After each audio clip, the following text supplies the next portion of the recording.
দেখুন রাইস কুকারে কিছু কিছু কয়েল আছে আনকমন কয়েল, যে কয়েলগুলো পরিবর্তন করতে গেলে অনেক প্রবলেমে পড়তে হয়। এই যে রাইস কুকারের কয়েলটা দেখতেছেন, এর এই টার্মিনালটি কিন্তু অনেক ছোট এবং কাছাকাছি। বাজারে যে কয়েলগুলো পাওয়া যায় এই কয়েলের সাথে টার্মিনালের কোনো মিল নাই, এবং এই যে ছিদ্রগুলো দেখতেছেন এই ছিদ্রগুলো কিন্তু মিল নাই। এই ধরনের রাইস কুকারের কয়েল পরিবর্তন করে সহজভাবে কীভাবে লাগাবেন আমি দেখিয়ে দেব এই ভিডিওতে।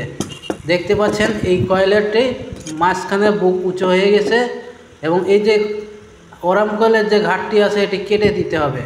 আমি এই কাজগুলো করে দেখাবো এই ভিডিওতে। আমাদের চ্যানেলে সবসময় শিক্ষণীয় ভিডিও দেওয়া হয়, তাই চ্যানেলটি সাবস্ক্রাইব করে রাখুন, কাজে আসবে।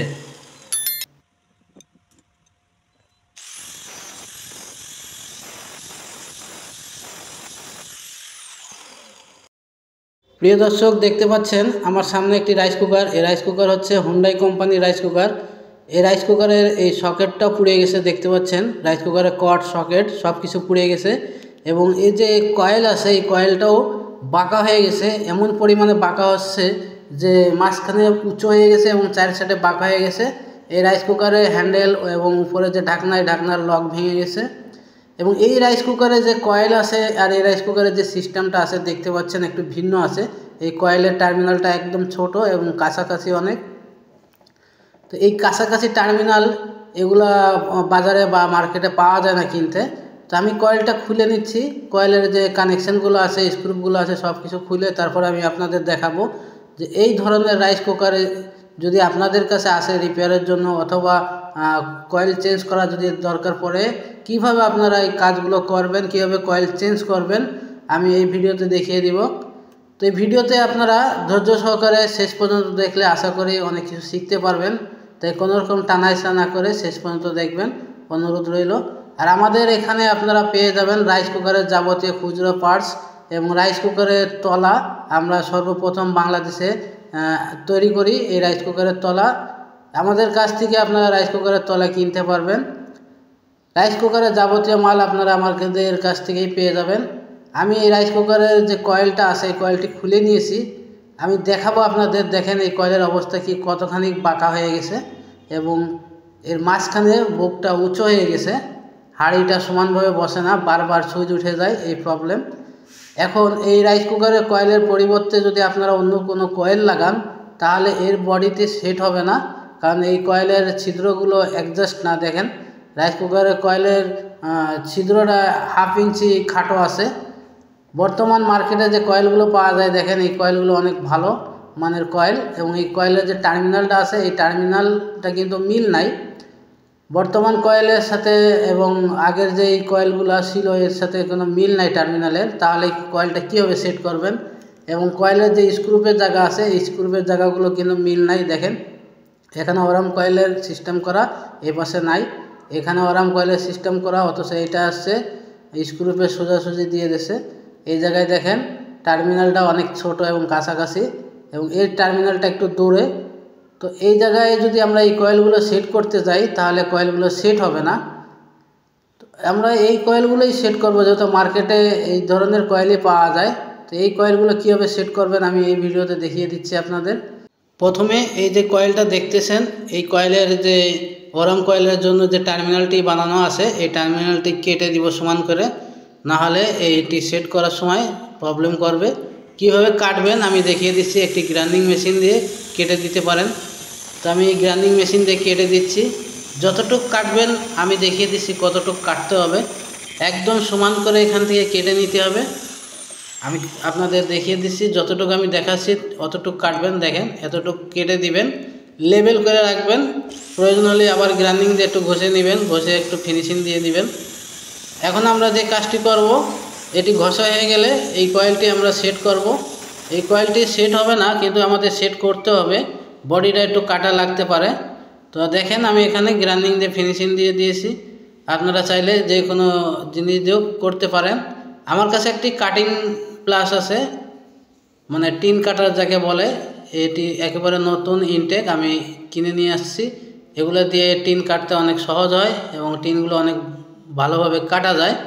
তো এইগুলো আপনারা রাখবেন যারা টেকনিশিয়ান ভাই আসেন, কাজ করেন যারা। দেখেন এখন এখানে যে বডিতে কোম্পানি যতটুকু জায়গা রাখছিল আমরা একটু জায়গাটা বড় করব, কারণ আমাদের যে কয়েলটি সেট করা হবে এই কয়েলের টার্মিনালটি একটু দূরত্ব আছে, সেই দূরত্ব অনুযায়ী আমরা মাপ দিয়ে এটাকে কেটে নিচ্ছি। এর ফিনিশিংটা আমি আপনাদের দেখাবো কীভাবে আপনারা কাটবেন। আমি জাস্ট আপনাদের একটি ধারণা দেওয়ার জন্য আপনাদের সামনে এইভাবে কেটে নিচ্ছি। তো আপনারা এই কাজগুলো এইভাবে করে নেবেন, কারণ নতুন কয়েল মার্কেটে যেগুলো পাওয়া যায় সেগুলোর টার্মিনাল হচ্ছে দুই ধরনের। আমি যে টার্মিনালটি দেখিয়েছি এই টার্মিনালের থেকেও একটু বড় টার্মিনালের কয়েল পাওয়া যায়, কিন্তু ছোটোটা পাওয়া যায় না। তো দেখেন এটি আমি মাপ দিয়ে দিলাম, এইভাবে রাখলেও হবে, প্রয়োজন হলে আর একটু বড় করে কেটে নিতে হবে যেন কয়েলটি সঠিকভাবে সহজভাবে যেন ঢুকে যায়। তো আমি যতটুকু দরকার ততটুকু আমি কেটে নিচ্ছি, আপনারা আপনাদের প্রয়োজন অনুযায়ী কেটে নেবেন মাপ দিয়ে। এখন দেখেন আমি এখানে যে কয়েলটি সেট করে দিলাম। এখন প্রবলেম হচ্ছে স্ক্রুপের জায়গা আপনি সঠিক পাবেন না। এই মাপে আপনাকে স্ক্রুপের জায়গা ছিদ্র করে নিতে হবে। তো আমি মাপ দিয়ে স্ক্রুপের জায়গা ছিদ্র করে স্ক্রুপ 3টি লাগিয়ে দিয়েছি, কয়েলটাও সেট করে দিয়েছি দেখতে পাচ্ছেন, এবং কয়েলের জায়গায় টার্মিনালে এখানে কতটুকু কেটেছি তাও আমি দেখিয়ে দিচ্ছি। এইভাবে আপনারা কেটে সেট করে নেবেন, এটাকে মডিফাই কাজ বলে।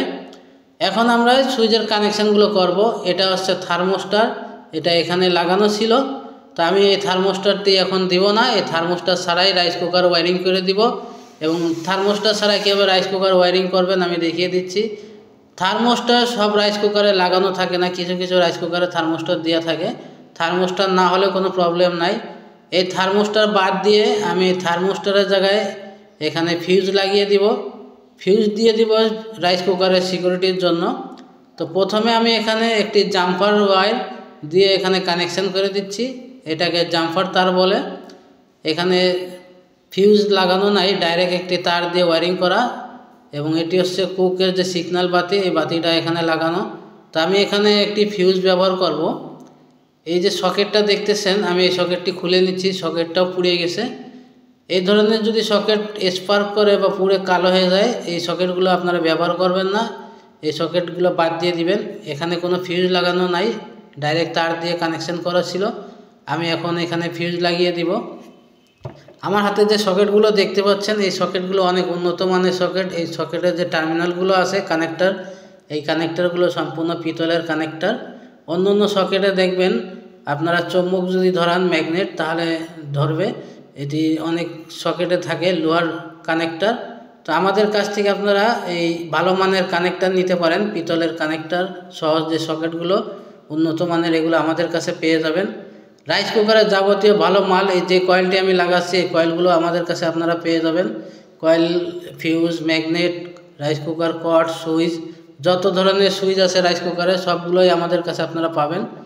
দেখেন আমি এখন কিভাবে কানেকশন করি। এই ফিউজটা লাগিয়ে দিচ্ছি, এখানে ওয়্যারের মাথায় একটি ক্লিপ লাগিয়ে দিয়েছি। এই রাইস কুকারের ক্লিপগুলো আপনারা আমাদের কাছ থেকে পেয়ে যাবেন। রাইস কুকারের ওয়্যারিংয়ের যে হিট তার আছে এই হিট তার আমরা গজ হিসাবেও বেশি পিস হিসাবেও বিক্রি করি, আপনারা চাইলে নিতে পারেন। এখানে দেখেন আমার কানেকশন করা হয়ে গেছে। কানেকশনগুলো আমি ভালো করে আপনাদের দেখিয়ে দিই। এখানে একটা জিনিস বাদ গেছে, সেটা হচ্ছে অরাম কয়েল। এই যে এই ছোটো অরাম কয়েলটি যে জায়গায় সেট করা ছিল সেই জায়গাটাতে আমি কেটে ফেলে দিয়েছি। এখন এটা কীভাবে লাগাতে হবে দেখেন। রাইস কুকারের 3টা স্ক্রুপ যে বডির সাথে লাগানো আছে এই বডির সাথে স্ক্রুপ খুলে আমি আবার লাগিয়ে দিব, এখানে লাগিয়ে দিচ্ছি। দেখেন এই রাইস কুকারের যে অরাম কয়েল থাকে এই ছোটো কয়েলটা কীভাবে কানেকশান করতে হয় অনেকে আপনারা কমেন্ট করছেন যে কীভাবে কানেকশান করতে হবে। এই যে অরাম কয়েলের যে 2টা তার থাকে এই তার 2টা রাইস কুকারের সুইচের 2 প্রান্তে চলে যাবে। আপনারা একটু ভালো করে দেখেন আমি কীভাবে কানেকশান করেছি, এইভাবে আপনারা কানেকশান করবেন। এখন সব কানেকশান করা শেষ, এখানে নতুন একটি ম্যাগনেট লাগাতে হবে। তো ম্যাগনেটটা কীভাবে লাগাতে হয় আমি দেখিয়ে দিচ্ছি আপনাদের। এই ম্যাগনেটটি লাগানো অনেক সহজ। ম্যাগনেটের 2 পাশে 2টা লক থাকে, এরকম প্রথমে লকটাকে টেনে উপরের দিকে আনবেন, তারপরে একটু বাঁকা করে নেবেন, নিয়ে এই রাইস কুকারে এই যে কয়েলের উপর থেকে এরকম 2 হাত দিয়ে একটু চাপ দিবেন, দিলেই কিন্তু রাইস কুকারের কয়েলের সাথে ম্যাগনেটটি বসে যাবে। এরপরে উল্টো করে এই ম্যাগনেটটার যে লক আছে এই লকটাকে বাঁকা করে দিতে হবে, নুজ প্লাস দিয়ে হোক আর স্ক্রুড্রাইভার দিয়ে হোক, এগুলোকে আপনারা লক করে দিবেন। তো আমি লক করে দিয়েছি। তো দেখতে পাচ্ছেন টোটাল এই রাইস কুকারে ফিটিংস হয়ে গেছে কমপ্লিট।